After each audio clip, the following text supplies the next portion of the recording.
तो dark reaction में जब देखते हैं तो हम लोग क्या देखने मिलता है हम लोग को, कार्बन डाइऑक्साइड का फिक्सेशन। लाइट रिएक्शन ग्रेना में होता है और डार्क रिएक्शन स्ट्रोमा में होता है ना, LGDS। Light reaction grana, dark reaction stroma में होता है।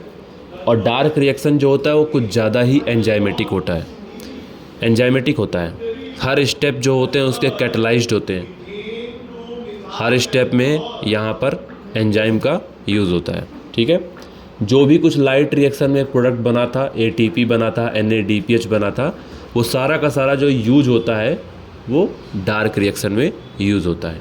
ठीक है, और वो भी कहाँ पे, स्ट्रोमा में होता है।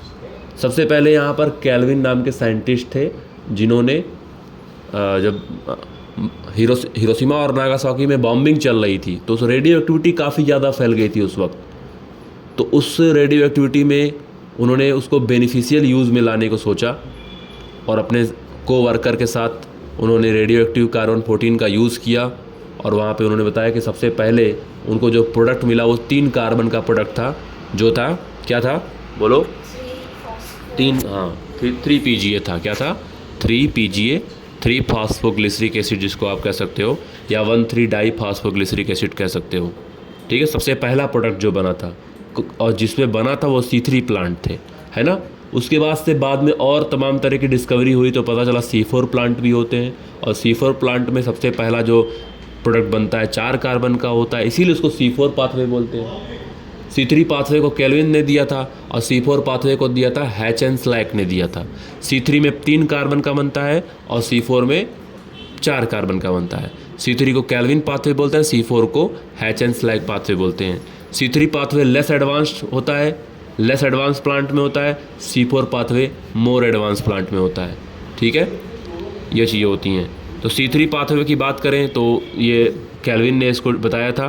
केल्विन और उसके कई सारे कोवर्कर्स थे जैसे बेंसन वगैरह थे। 1961 में इस काम के लिए उन्हें नोबेल प्राइज़ भी दिया गया था। तो मिला जुला के अगर हम लोग देखेंगे तो इसमें 3 स्टेप उन्होंने बताया था, कार्बोक्सिलेशन, रिडक्शन और रीजनरेशन, है ना। और ये तीनों स्टेप के बाद यहाँ पर हम देखेंगे क्या बनता है, ग्लूकोज बनता है ना। आपको पता होना चाहिए कि 6 कार्बन डाइऑक्साइड का यूज होता है तो 1 मालिक्यूल ऑफ ग्लूकोज बनता है। तो यहाँ पे 6 CO2 आप देखते हो, 6Cl2 12H2 तब जाके एक ग्लूकोज बनता है। तो ये जो C3 साइकिल है जब 6 बार चलेगी तब जाके 1 मोल ग्लूकोज बनेगा। इसमें 12 NADPH यूज होते हैं और 18 ATP यूज होता है C3 में।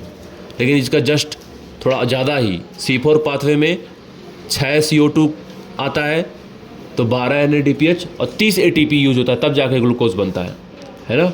C3 पाथवे जो होता है बेटा वो मीजोफिल सेल में चलता है और C4 पाथवे जो होता है वो मीजोफिल सेल और बंडल शीथ सेल दोनों जगह चलने का काम इसका होता है। ठीक है, तो ये आपका C3 साइकिल में कार्बोक्सिलेशन, रिडक्शन और रीजनरेशन, ये 3 स्टेप होता है ना। कार्बोक्सिलेशन किसका होता है, RUBP का होता है। और जो यहाँ पर रिडक्शन होता है वो जो 3 फास्फोग्लिसरिक एसिड मॉलिक्यूल होता है उससे 1,3 डाई फास्फोग्लिसरिक एसिड बनता है जहाँ पे ATP यूज होता है ना। बाद में वो रिड्यूस होकर बेटा ग्लिसरल्डिहाइड 3 फॉस्फेट बना लेते हैं जिसको हम लोग PGAL बोलते हैं। किससे बनता है बेटा, ये NADPH से बनता है ना। और ATP और NADPH कहाँ से बन के आए हैं, लाइट रिएक्शन से बन के आए हैं। फिर रीजनरेशन होता है RUBP के लिए, क्योंकि ये साइकिल लगातार चलनी चाहिए।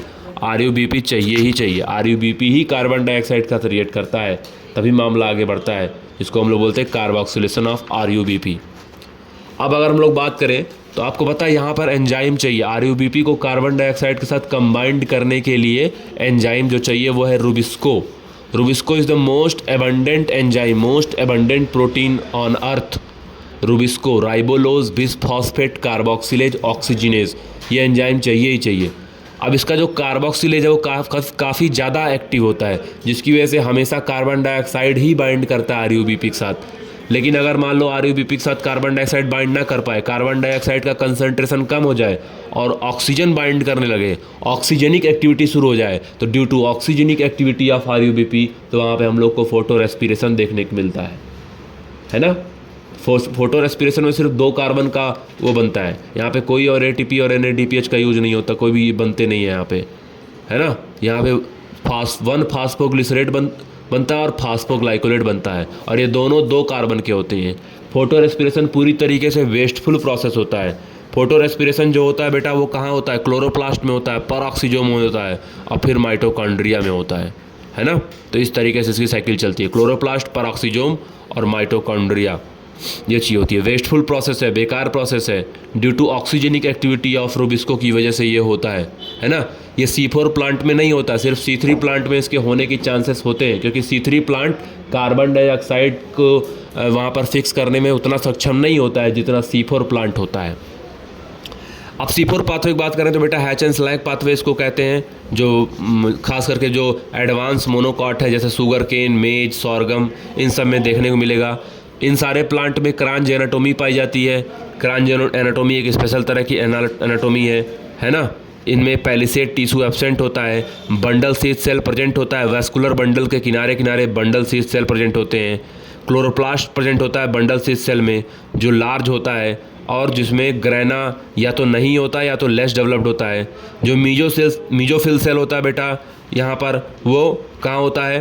क्लोरोप्लास्ट में। उसका मीजोफिल सेल में जो क्लोरोप्लास्ट होता है वो स्मॉल होता है ना, लेकिन ग्रेना वेल डेवलप्ड होता है। भले ही मीजोफिल सेल का क्लोरोप्लास्ट स्मॉल हो, लेकिन ग्रेना जो होता है वो ज़्यादा डेवलप्ड होता है। तो ये चीज़ें यहाँ पर देखने को मिलती हैं C4 पाथवे में। C4 पाथवे में भी वही होगा, कार्बन डाइऑक्साइड आएगा, कार्बन डाइऑक्साइड के साथ रिएक्शन होगा, और वहाँ पर जो रिएक्ट करेगा वो होगा पेप, जिसको हम लोग कहते हैं फास्फेनॉल पायरुवेट। तो एक कार्बन वो और यहाँ पे 3 कार्बन फास्फेनॉल पायरुवेट का मिलके पहला प्रोडक्ट बनाते हैं ऑक्जेलो एसिटिक एसिड। ये सब होता है बेटा मीजोफिल सेल में। ऑक्जेलो एसिटिक कन्वर्ट हो जाता है मैलिक एसिड में, एस्पार्टिक एसिड में, मीजोफिल सेल में ही। फिर ये ट्रांसफ़र हो जाता है बेटा बंडल शीथ सेल में, और बंडल शीथ सेल में जाने के बाद ये वहाँ पर कार्बन डाइऑक्साइड को रिमूव कर देता है और फिर से 3 कार्बन का बन जाता है। तो वो carbon dioxide bundle sheath cell में यूज किया जाता है कैल्विन साइकिल के लिए। यानी कोई भी प्लांट हो उसमें C3 साइकिल पक्का चलेगा। C3 प्लांट में भी C3 साइकिल चलता है, C4 प्लांट में भी C3 साइकिल चलता है। तो C3 साइकिल एक यूनिवर्सल साइकिल है। ये सारी चीज़ें देखने को मिलती है। और यही सेम एक और तरह का साइकिल होता है बेटा, उसको हम लोग कहते हैं CAM pathway, crassulacean acid metabolic pathway. ये एक बेटा अल्टरनेटिव पाथवे होता है कार्बन फिक्सेशन का, जो कि डिजर्ट प्लांट में पाया जाता है। और सबसे पहले अगर देखा जाएगा तो ये सबसे पहले रिपोर्ट किया गया था क्रेसिलुसेसी फैमिली में, इसीलिए इसका नाम रख दिया crassulacean acid metabolic pathway. CAM plant जो होते हैं CAM कैम प्लांट यानी क्रेसिलुसेशियन एसिड मेटाबॉलिक प्लांट जो होते हैं, उनमें स्टोमेटा जो होता है वो स्कोटो एक्टिव होता है, रात में खुलता है जिससे कम से कम पानी का लॉस हो सके। वो नाइट में एक्टिव होता है। तो कार्बन डाइऑक्साइड फिक्सेशन जो होता है इनमें रात में होता है। अगर C4 प्लांट की बात करें तो उसमें आपको पता है कि जो C4 पाथवे होता है वो CO2 को नाइट में फिक्स करता है, कार्बन डाइऑक्साइड को रिड्यूस करता है डे टाइम में, है ना। लेकिन C3 पाथवे में देखते हैं वहाँ पर NADPH का यूज़ जो होता है डे टाइम में होता है। C4 अगर आपको कैम पाथवे का एग्जाम्पल पूछ ले तो कैलेंचॉय, अपुंसिया, एलोवेरा, ये सब कैम प्लांट के एग्जाम्पल यहाँ पर देखने को मिलते हैं।